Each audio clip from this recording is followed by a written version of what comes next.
कि हर ख्वाहिश पे दम निकले, है, बहुत निकले सोने के रिटर्न पर फिर भी कम कब निकले। निकले। सोना धड़ाम, सोने का हाँ। अब होगा क्रैश। क्या सोना आएगा 1 लाख रुपए पे?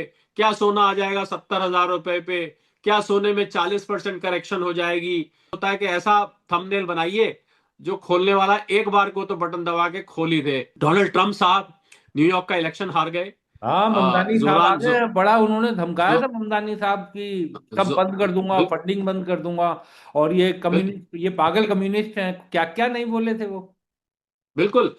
तो न्यूयॉर्कर्स ने ट्रम्प साहब की नीतियों को नकार दिया। ये अमेरिका की बातें हम इसलिए कर रहे हैं क्योंकि साहब सोने की कीमत ही वहीं से खुलती है। मैंने कहा लव इट और हेट इट, आपको देखना ही पड़ेगा ना चाहते हुए भी। बिहार इलेक्शन से ध्यान हटा के न्यूयॉर्क इलेक्शन पे ध्यान थोड़ी देर के लिए करना पड़ेगा। ये है रशिया यूक्रेन के मोर्चे पर युद्ध और घमासान हो चुका है। पुतिन साहब अब किसी की बात नहीं सुन रहे हैं। अमेरिका की आर्थिक हालत खराब है क्योंकि अमेरिका में शटडाउन रिकॉर्ड तोड़ चुका है। 35 दिन का शटडाउन आज 36वें दिन में पहुंच गया।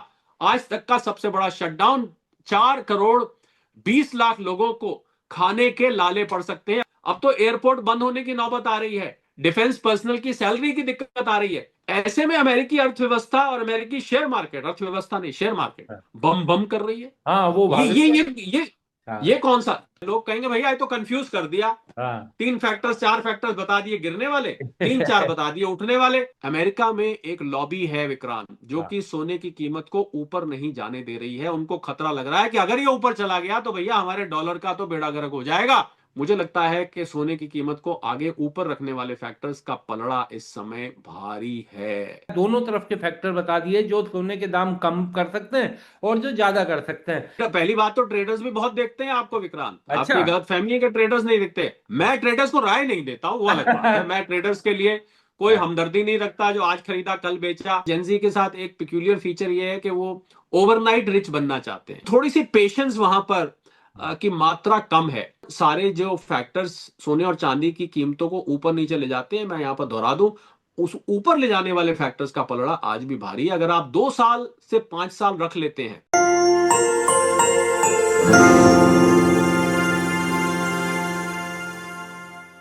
नमस्कार, मैं हूं विक्रांत यादव और आप देख रहे हैं आपका अपना चैनल द स्वतंत्र। आज बिहार का मतदान है। बिहार के तमाम लोगों से यही अपील है कि बढ़ चढ़कर मतदान में हिस्सा लें और अपने मत का प्रयोग जरूर करें।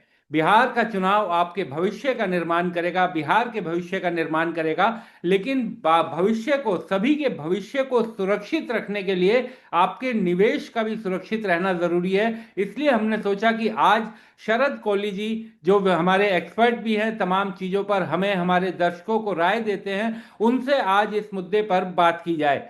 शरद जी, बहुत बहुत स्वागत है आपका द स्वतंत्र पर। नमस्कार विक्रांत, आपको द स्वतंत्र के सभी फॉलोअर्स व्यूअर दर्शकों को। बड़ा अच्छा ब्रेक है जो बिहार इलेक्शन की थोड़ी ओवरडोज सी हो गई है जी। विभिन्न चैनलों पर और प्लेटफॉर्म्स पर। अच्छा है बीच में आप कुछ चमकदार बातें करने वाले हैं। शरद जी, सबसे पहले तो मैं यही जानना चाहूंगा कि सोने और चांदी ने अक्टूबर में जो धमाल मचाया था और त्योहारों के बाद उसमें लग रहा है कि एक स्टेग्नेशन आ गया है। क्या अब जिस चीज का हम लोग इंतजार कर रहे थे कि कहीं पर आकर प्राइस स्थिर हो जाएंगे, क्या हम लोग वहां पर पहुंच चुके हैं? क्या सब इसमें समझाना चाहेंगे? बिल्कुल विक्रांत, और बहुत हेल्दी है ये, और अच्छा। ये आना ही था। और लोग तो करेक्शन एक्सपेक्ट कर रहे थे। $4,381 जब पहुंच गया था पीक पर, हाँ। तो वहां से लगभग 8% अब नीचे ही आके स्टेबलाइज हो गया। और एक इंटरेस्टिंग बात इसमें ये हो रही है विक्रांत, शायद पहले भी मैंने आपके चैनल पर जिक्र किया है कि ये इसमें अब क्योंकि लोगों को बहुत दिन से इसकी प्राइसेस पर देखने की आदत पड़ गई थी। पहले तो लोग इतना देखते नहीं थे, हाँ। तो आदत पड़ गई थी। तो अब लोग ऑब्जर्व कर रहे हैं, तो जो लोग ऑब्जर्व कर रहे हैं उन्होंने नोट किया होगा कि ये $3900 तक जाता है। हाँ। बीच में अलग अलग प्रकार की खबरें आती है, वहां से फिर रिकवर कर जाता है। कल रात को उदाहरण के तौर पर 3920 से भी नीचे एक समय पे चला गया था। हाँ। इस समय जब हम बात कर रहे हैं तो $4009 पे फिर से आ गया है। हाँ। तो हम लोग इसमें एक तो फंडामेंटल एनालिसिस होता है जिसकी हम अभी बात करेंगे, एक टेक्निकल एनालिसिस होता है। टेक्निकल एनालिसिस होता है जब आप प्राइस को ग्राफ्स पे प्लॉट करते हैं, उसके पैटर्न स्टडी करते हैं और उसकी मूवमेंट को स्टडी करते हैं। तो आपने देखा होगा $3900 से लेके और $4025 बीच में रेंज में ये पिछले कई दिनों से दिवाली के बाद से यहां मूव कर रहा है। जी। गिरता है फिर आ जाता है। तो इसको हम लोग टेक्निकल भाषा में कहते हैं एक सपोर्ट लेवल होता है। सपोर्ट लेवल होता है कि कहां जाके ये रुक जाता है। तो $3900 के करीब ये सपोर्ट लेवल है। और इसी के विपरीत होता है रेजिस्टेंस लेवल। रेजिस्टेंस लेवल होता है कि किससे ऊपर जाके ये अभी ऊपर नहीं जा पा रहा है। तो लगभग $4025 का रेजिस्टेंस लेवल है। तो इसको हम रेंज बाउंड मूवमेंट कहते हैं, 3900 और 4025 के बीच में। और जो स्वतंत्र के दर्शक ये सोच रहे हैं कि शरद कोहली साहब जरा ज्यादा अमेरिकन हो गए, डॉलर में बात कर रहे हैं, हमारे 10 ग्राम की बात नहीं कर रहे, तो वो इसलिए मैं कर रहा हूं क्योंकि प्राइस ओरिजिनेट वहां से करती है। लव इट और हेट इट अंग्रेजी में कहावत होती है, पसंद हो या ना हो। हमें वो जिक्र इसलिए करना पड़ेगा क्योंकि वहीं से ये छींक मारी जाती है और वहीं से बाकी की दुनिया को जुकाम लगता है। तो न्यूयॉर्क में कॉमेक्स है, कमोडिटी एक्सचेंज, वहां से, क्योंकि वो लोग आउंस में नापते हैं, हम लोग 10 ग्राम में नापते हैं। तो मैं आप अगर भारतीय रुपए में कन्वर्ट करें तो 1,19,20,000 के आसपास इसकी कीमत बढ़ रही है। आज हो सकता है शाम तक आपको 1,21,22,000 तक भी जाती दिख सकती है। वो थोड़ा बहुत बहुत रेंज बाउंड चल रहा है। अब ज्यादा इंपॉर्टेंट बात यह है कि ऐसा क्या हुआ जो ये कंसोलिडेट हो गया, जो ये स्टेबलाइज हो गया, ऐसी क्या। तो पहली बात तो यूएस और चाइना को लेके जो टेंशन्स थी, वो टेंशन एक quick fix kind of A deal हुई कि भाई 1 साल तक हम रेयर मिनरल आपको भेजते रहेंगे। बदले में उन्होंने 10% टैरिफ घटा दिया। थोड़ा बहुत मैं कहूं कि क्विक फिक्स टाइप फिलहाल का सोल्यूशन एक निकाल लिया। ना चाइना के पॉइंट ऑफ व्यू से बहुत बढ़िया सोल्यूशन था, ना अमेरिका के पॉइंट ऑफ व्यू से बहुत बढ़िया था, पर फिलहाल का काम चल गया। तो वो जो स्पेकुलेटिव मूवमेंट थी, वो स्पेकुलेटिव मूवमेंट आके यहां पर सेटल हो गई। परंतु अब और हालात बन रहे हैं आगे की चाल। तो पहली बात तो ये कि यहां पर आके सपोर्ट हो गया, यानी कि करेक्शन इससे नीचे नहीं गया। और यूट्यूब पर ना जाने कितने, मैं थंबनेल को अगर याद करूं, बैठ के देखूं, अगर थंबनेल जो लोग स्क्रॉल करते रहते हैं, सोना धड़ाम, सोने का हाँ। अब होगा क्रैश, क्या सोना आएगा 1 लाख रुपए पे, क्या सोना आ जाएगा 70,000 रुपए पे, क्या सोने में 40% करेक्शन हो जाएगी, क्या सोना आगे 3 लाख हो जाएगा, क्या सोना 2.5 लाख हो जाएगा। सुनिए विशेषज्ञ से, सुनिए एक्सपर्ट से, ऐसी भविष्यवाणी आपने नहीं सुनी होगी। मैं अगर सारे थंबनेल्स के टाइटल पढ़ने लग जाऊं ना विक्रांत, हाँ। तो शायद बाकी का आपका शो का समय उसी में चला जाएगा। तो ये मैं किसी का निरादर नहीं करता। सभी एक्सपर्ट्स, सभी चैनल्स अपनी अपनी जगह अपना अपना विश्लेषण करते हैं और अपनी अपनी बात रखते हैं। इसको हम क्लिक बेट कहते हैं। क्लिक बेट होता है कि ऐसा थंबनेल बनाइए जो खोलने वाला एक बार को तो बटन दबा के खोल ही दे, तो कम से कम व्यूज व्यूज तो आ ही जाए, गिनती में तो आ जाए। खैर, ये तो बात रही सोशल मीडिया की। बात वापस सोने पे आते हैं। तो कुल मिला के आगे अब हालात बनने जा रहे हैं। ये स्टेबिलिटी, ये कंसोलिडेशन इस बात को बता रही है कि सोने में अभी दम बाकी है। यानी कि सोने का जो अंडरटोन है वो बुलिश है। ज्यादा जरूरी बात दर्शकों के, फॉलोअर्स, सब्सक्राइबर्स के लिए यही है कि क्या अभी दम बाकी है कि यहीं आके अब ये जम गया है, यहां से नीचे जाएगा। तो जो हालात बन रहे हैं वो ऊपर, क्योंकि कुछ हालात विपरीत भी बन रहे हैं। डोनाल्ड ट्रंप साहब न्यूयॉर्क का इलेक्शन हार गए। हाँ, ममदानी साहब आ जोरान गए। बड़ा उन्होंने धमकाया जो, था ममदानी साहब की, सब जो, बंद कर दूंगा, बिल, फंडिंग बंद कर दूंगा, और ये बिल, कम्युनिस्ट, ये पागल कम्युनिस्ट हैं, क्या क्या नहीं बोले थे वो। बिल्कुल। तो न्यूयॉर्कर्स ने ट्रम्प साहब की नीतियों को नकार दिया। जो हाँ। उनकी इमिग्रेशन से रिलेटेड नीति थी, टैरिफ से रिलेटेड थी, जो भी वो हरकतें कर रहे थे, उसको न्यूयॉर्क ने सिर, यही नहीं वर्जीनिया में भी, इधर हाँ। सॉरी कैलिफोर्निया में भी उनकी उनकी बहुत अच्छी परफॉर्मेंस नहीं रही है। तो कुल मिला के ट्रम्प साहब की अप्रूवल रेटिंग ऐसा माना जा रहा है कि 36% तक आ गई है, जो एक समय 50% से ऊपर थी। तो इतनी जबरदस्त तरीके से गिरी है। और एक बड़ी डेवलपमेंट हुई है। ये अमेरिका की बातें हम इसलिए कर रहे हैं क्योंकि साहब सोने की कीमत ही वहीं से खुलती है। मैंने कहा लव इट और हेट इट, आपको देखना ही पड़ेगा ना चाहते हुए भी। बिहार इलेक्शन से ध्यान हटा के न्यूयॉर्क इलेक्शन पे ध्यान थोड़ी देर के लिए करना पड़ेगा। और इसलिए क्योंकि सुप्रीम कोर्ट में यूएस के हियरिंग चल रही है, हियरिंग हुई है। और उस हियरिंग में जजेस ने बहुत अच्छा कमेंट नहीं किया है ट्रम्प साहब के टैरिफ्स पर। उन्होंने कहा है कि आप मनमर्जी से कॉन्स्टिट्यूशन को हाथ में लेके किसी के ऊपर इस प्रकार से टैरिफ नहीं लगा सकते हैं। हालांकि निर्णय नहीं आया है अभी, हाँ। निर्णय, अंतिम बात तो अंतिम रिएक्शन। मान लीजिए किसी वजह से ये सारे के सारे टैरिफ्स विक्रांत हाँ। रिवर्स कर दिए जाते हैं, मैं अभी तो हम हाँ। सब काल्पनिक बातें कर रहे हैं, हाँ। तो सोने चांदी के लिए ये बुरी खबर होगी। क्योंकि सोने चांदी को जो आर्थिक टेंशन थी, हाँ। आर्थिक अनिश्चितता थी, ट्रेड पॉलिसीज दुनिया के विपरीत थी, अजीब अजीब व गरीब थी, हाँ। उसको लेके सोना चांदी बढ़ रहा था। तो सोना चांदी के लिए टेम्परेरली ये खबर शायद एक करेक्शन और लाए, और डीप करेक्शन हो सकती है, पहली बात। दूसरी बात, अगर ट्रंप साहब की यहां से नीतियां और ज्यादा नकारी गई यूएस में, तो मैंने आपको याद है आपके शो में बोला था, जिन लोगों ने सोने और चांदी में पैसे कमाए हैं पिछले चंद महीनों में, उन लोगों को ट्रंप साहब जैसे भी हैं, जो भी हरकत करते हैं, जो स्टेटमेंट देते हैं, जो पॉलिसी, पर कम से कम ट्रंप साहब का एक धन्यवाद करना बनता हाँ, था, क्योंकि थैंकफुल रहना चाहिए। जी। बहुत हद तक वो तेजी, विक्रांत, वो ट्रंप साहब की नीतियों की वजह से, ट्रंप साहब की हरकतों की वजह से, ट्रंप साहब ने जो कुछ आज तक इलेक्शन में आने के बाद एक साल में किया है, खासकर पिछले 8-9 महीने में किया है, उसके कारण से 2 अप्रैल के बाद की बात कर रहा हूं मैं, टैरिफ जब उन्होंने लागू किया था, रेसिप्रोकल टैरिफ जिसको हम कहते थे, तो अगर ट्रंप साहब की यहां पर अप्रूवल रेटिंग और गिरती है, और किसी वजह से ट्रंप साहब के मान लीजिए ना कंटिन्यू कर पाए, या कोई ऐसा ऐसी ऐसी वेव आ गई कि वे उनके खिलाफ एक इनकलाब जिंदाबाद हो गया, कुछ भी हो सकता है, तो ये भी सोने चांदी के लिए, क्योंकि ट्रंप साहब को लेकर सोना चांदी बढ़ रहा था, अब ट्रंप साहब की जगह अगर कुछ अंग्रेजी में शब्द होता है सैनिटी आती है, तो फिर ये सोने चांदी की करेक्शन आ सकती है। ये तो रहे फैक्टर्स जो करेक्शन ला सकते हैं नीचे की तरफ। अब हम बात करते हैं ऊपर की तरफ के। ऊपर की तरफ में बहुत बड़ी डेवलपमेंट हुई है, और क्योंकि हम इन्वेस्टमेंट की सलाह नहीं देते, मैं दोहराना चाहूंगा विक्रांत, आप अपने वित्तीय विशेषज्ञ, अपने इन्वेस्टमेंट एडवाइजर से सलाह लेके निवेश करें या बेचें, ये आपकी मर्जी है।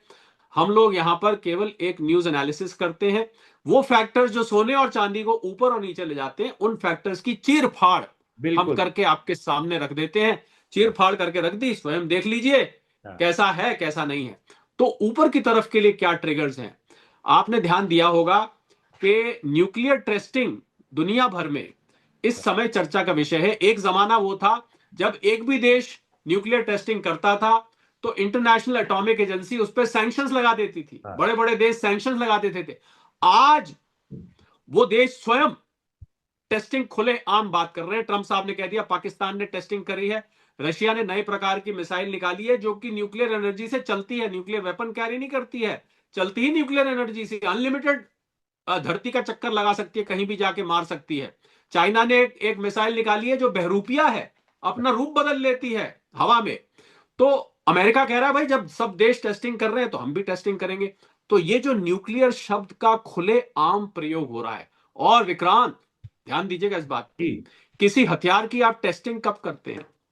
जब टेस्टिंग करते हैं जब आपने उसको नियर फ्यूचर में इस्तेमाल करना हो, ठीक है? तो ये खतरे की घंटी है। रशिया यूक्रेन के मोर्चे पर युद्ध और घमासान हो चुका है। पुतिन साहब अब किसी की बात नहीं सुन रहे हैं।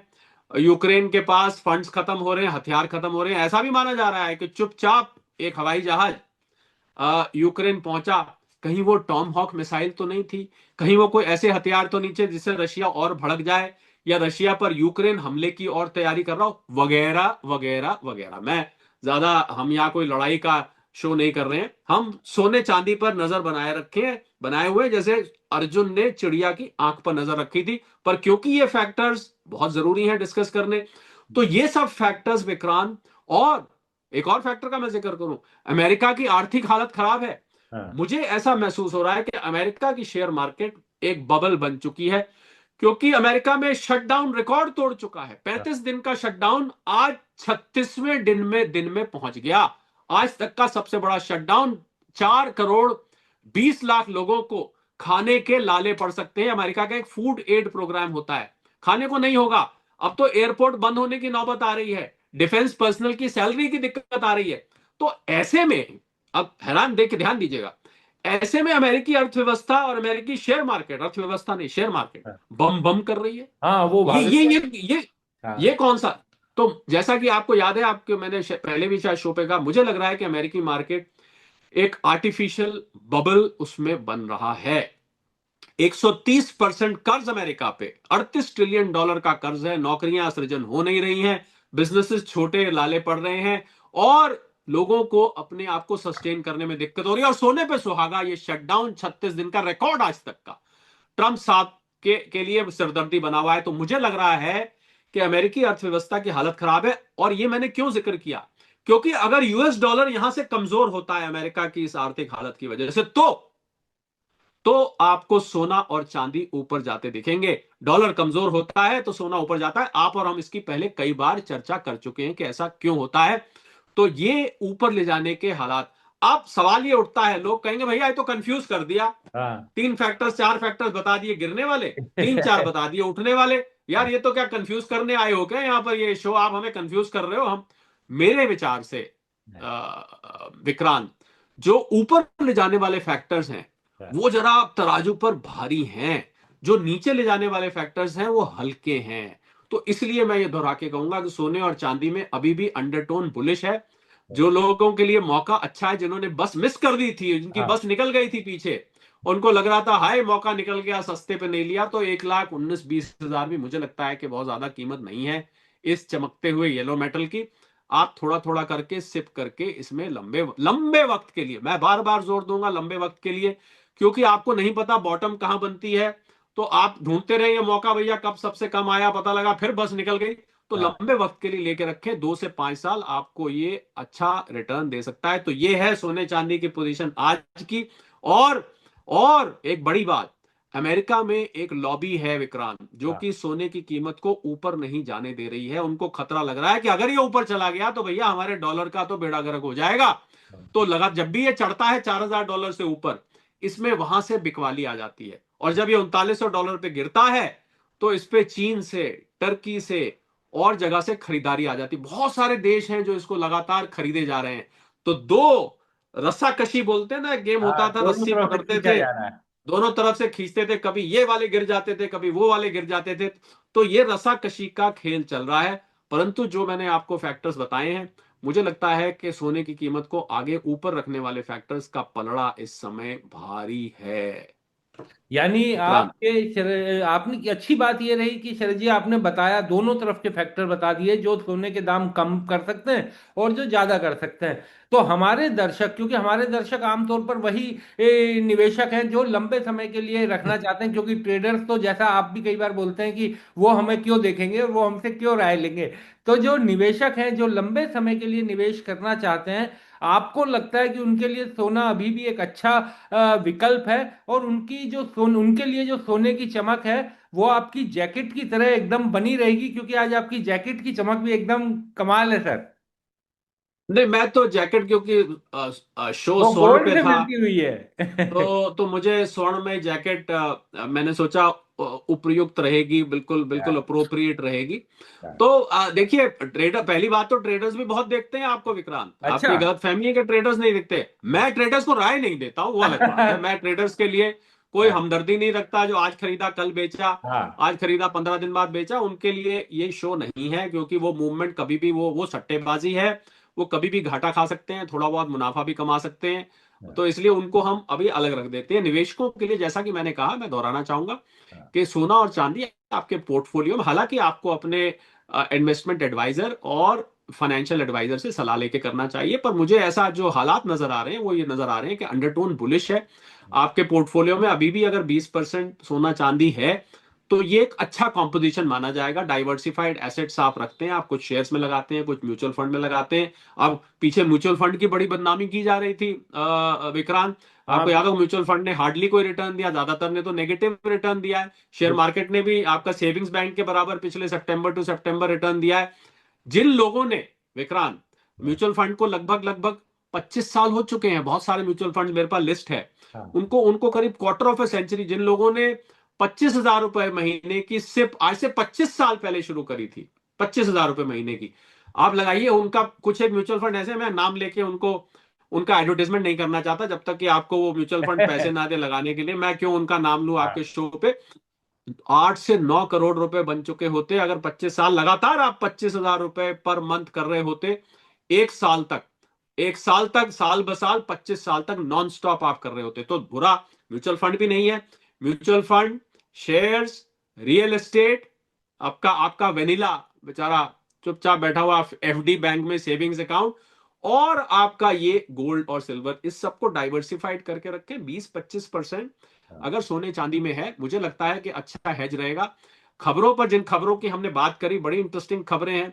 डोनाल्ड ट्रंप साहब पे तो नजर बना के ही रखें, वो तो हाँ। खुद ही अपनी ओर नजर खींच लेते हैं लोगों की, रोज सुबह कोई ना कोई ऐसी बात करके। पर आप नजर बना के रखें, जिन फैक्टर्स का मैंने जिक्र किया है उन पे नजर बना के रखें। आप स्वयं भी सोने और चांदी की कीमतें लॉन्ग रन में प्रिडिक्ट कर पाएंगे। शॉर्ट टर्म में तो ये बहुत सारी छोटी मोटी बड़ी बड़ी मछलियां हैं, बड़े टनों बेच देती हैं, हजारों किलो बिक जाता है, खरीदिया जाता है। और जैसा कि मैंने कहा, मैं फिर से बता दूं कि इसका एमसीएक्स पर भारत में और कॉमेक्स पर अमेरिका में और लंदन बुलियन मार्केट में भी इसकी कॉन्ट्रैक्ट ट्रेडिंग होती है, पेपर ट्रेडिंग होती है। ना सोना लिया जाता है ना सोना दिया जाता है, कॉन्ट्रैक्ट खरीदे जाते हैं।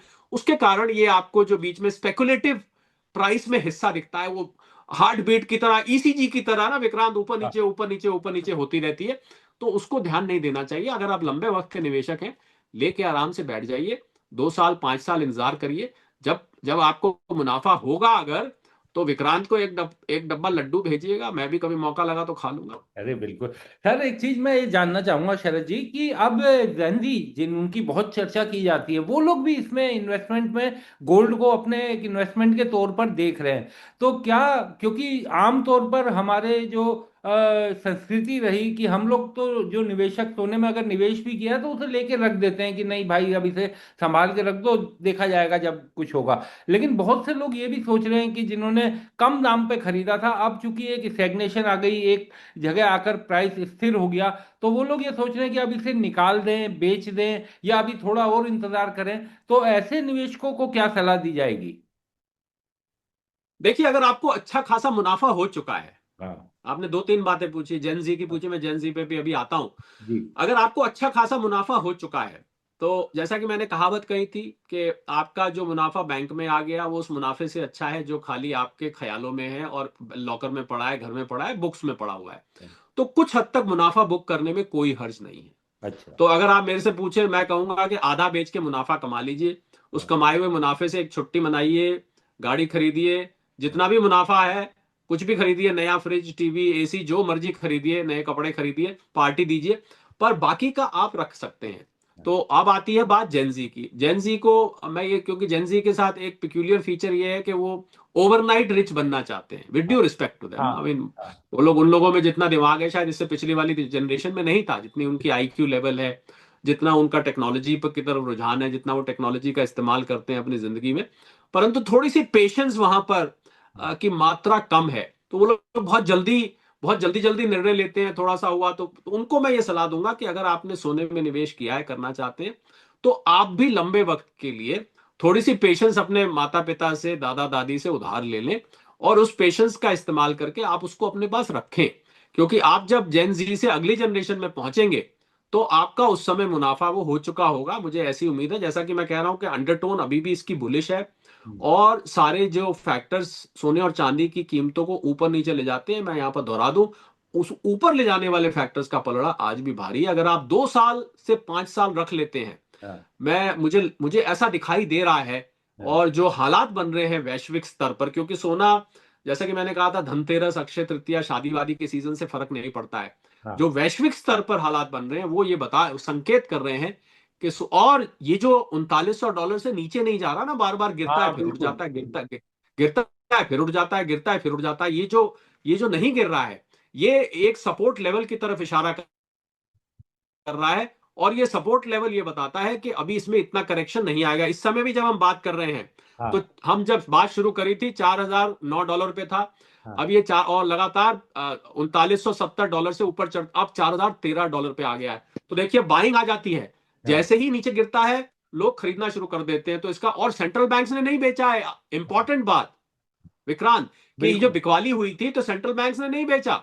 हम्म। ये बेचा है स्पेकुलेशन की वजह से, प्रॉफिट बुकिंग आई है, और जिन लोगों ने खरीदा था उन्होंने अपना प्रॉफिट बुक किया है। सेंट्रल बैंक्स ने जस का तस उनका स्टॉक बना हुआ है। और सेंट्रल बैंक क्योंकि बड़े खरीदार थे, उनके पास बड़ी मात्रा में, अगर वो बेचेंगे तो फिर तो बहुत बड़ी करेक्शन आ जाएगी। पर उनका बेचने का मुझे अभी कोई मूड दिखाई दे नहीं रहा है। ये मैं कहना चाहता। तो जेंजी भी इसको लंबे वक्त के लिए रखे, पेशेंस उधार ले ले। बिल्कुल, आपके घर में आपके माता पिता पेशेंस उधार देने को हमेशा तैयार है, बिना कीमत के। वो तो चाहते ही हैं सर कि बच्चों में पेशेंस आए। एक चीज और, क्योंकि चलते चलते सर ट्रम्प अभी बचे हैं, उनका कार्यकाल तो है, एक साल में ही उन्होंने धमाल मचाया हुआ है। तो और लंबे समय के निवेश की आप राय भी देते हैं, तो कम से कम जो 3 4 साल की आप बार बार बात कर रहे हैं, तो ट्रम्प का 3 साल का बचा हुआ कार्यकाल उसमें एक बड़ा कारण है। तो वो रिस्क जो है वो भी कम हो जाता है, जो 4 साल का आप कह रहे हैं, तो ये तो कंडीशन बनी रहेगी। जी हाँ, ट्रम्प साहब तो धमाल मचाते रहेंगे। हाँ। ट्रम्प साहब ट्रम्प साहब अब लोग समझ गए हैं कि वो उनको खबरों में बने रहना पसंद है, कुछ ना कुछ पॉलिसी, तो वो कुछ ना कुछ करते रहेंगे। पर वो कुछ भी, और देखिए अगर वो करेंगे कुछ ना कुछ, हाँ तो ये तो सोने चांदी के लिए अच्छा है। तो हाँ अभी तो वो बने हुए हैं और 2028 तक वो बिल्कुल अपनी जगह पे स्थिर है। उम्मीद यही करते हैं भगवान उनको लंबी आयु दे, हाँ और उनका कार्यकाल पूरा हो नहीं हो, ये तो वहां की लोकल राजनीति के ऊपर है, हम उसमें क्यों दखल दें। हाँ ये अमेरिकन का अपना मामला है। पर ट्रम्प साहब कुछ ना कुछ करते रहेंगे। अगर पर ट्रम्प साहब ने अगर कुछ ऐसा भी किया जिससे सोने चांदी की कीमतें नीचे आई, और वहां पर एक लॉबी काम भी कर रही है विक्रांत, जैसा मैंने कहा, उसको उसको बिकवाली करने के लिए। हाँ तो बिल्कुल। जो भी किया, पर मुझे लग रहा है कि फिर भी हो सकता है, मैंने जो 2 साल कहा, 2 की जगह 3 साल हो जाए, पर मैंने 2 से 5 साल रेंज कही है। तो आप हाँ 2 से 5 साल के लिए लेके रखिए, तब तक ट्रम्प साहब का कार्यकाल भी पूरा हो जाएगा। अगर तब तक बढ़ गया तो आप बेच के प्रॉफिट बुक कर लीजिएगा, वो ऑप्शन तो हमारा आपके पास हमेशा ही है। हाँ। जी। सर चलते चलते आप क्योंकि 2 से 5 साल का बता रहे हैं कि आप कम से कम निवेश कीजिए, आज से 5 साल बाद कहां पर देखते हैं क्या सोने की रफ्तार, जो बाजार से मिलने वाला या जो बैंक से मिलने वाला हमारा रिटर्न है, उसके मुकाबले कितना देख सकते हैं, कितना ग्रो हो सकता है, अगर कुछ थोड़ा बहुत बता सकें। हालांकि हजारों आप बचते हैं ख्वाहिशें इन ऐसी सवालों से। कि हर ख्वाहिश पे दम निकले, बहुत निकले सोने के रिटर्न, पर फिर भी कम कम निकले। निकले। अब देखिए, 20-25% रिटर्न एवरेज, आपको एवरेज देखे तो 14-15% रिटर्न पिछले कुछ सालों में सोने ने दिया है। हाँ सोने के लिए प्रिडिक्शन करनी बहुत कठिन है विक्रांत, जैसा मैंने पहले भी कहा था, इसकी कोई बैलेंस शीट नहीं हाँ होती। ये डिमांड और सप्लाई पर होता है। डिमांड और सप्लाई बनती है इन खबरों से, जिन खबरों की हम बात कर रहे हैं। पर यह सच है कि सोने का जो जो भंडार है दुनिया में वो कम है। हाँ 2,20,000 टन के करीब माइन हो चुका है। करीब करीब 50,000 से 1 लाख टन अभी बचा है निकालना, एग्जिस्टिंग टेक्नोलॉजी के आधार पर, तो बहुत ज्यादा तो है नहीं। हाँ और जिस प्रकार से युआन चाइना में उसको गोल्ड बेस कर रहे हैं, जब अभी चाइना और यूएस की ट्रेड डील की बात हुई, तो चाइना ने एक शर्त रखी कि आप हमारे गोल्ड स्टैंडर्ड, युआन की वैल्यू बढ़ने, गोल्ड स्टैंडर्ड पर आने दीजिए। तो इसको देखते हुए चाइना भी लगातार खरीद रहा है। तो मुझे लग रहा है कि आने वाले समय में भी सोना आपको अच्छा रिटर्न दे सकता है। बीच बीच में ऐसे फेसेस आएंगे जब स्थिर हो जाएगा। हाँ बीच बीच में ऐसे फेसेस आएंगे, थोड़ा सा करेक्शन भी लेगा। हाँ। और ऐसे फेसेस भी आएंगे जिनका आपको इंतजार रहता है, जो लोग निवेश करते हैं, कि ऊपर को भी चढ़ेगा। तो इसके लिए सटीक भविष्यवाणी करनी तो आज नॉस्ट्राडामस भी होते ना, वो भी नहीं कर पाते। हाँ। बिल्कुल सही बात। जी। जी। ठीक चलो जी, आप हमारे साथ जुड़े, और निश्चित तौर पर आपसे हुई बातचीत हमेशा दर्शकों के बहुत काम की होती है, तो इससे भी वो उनको फायदा ही मिलेगा। बहुत बहुत शुक्रिया शरद जी जुड़ने के लिए। शुक्रिया, थैंक यू। Thank you.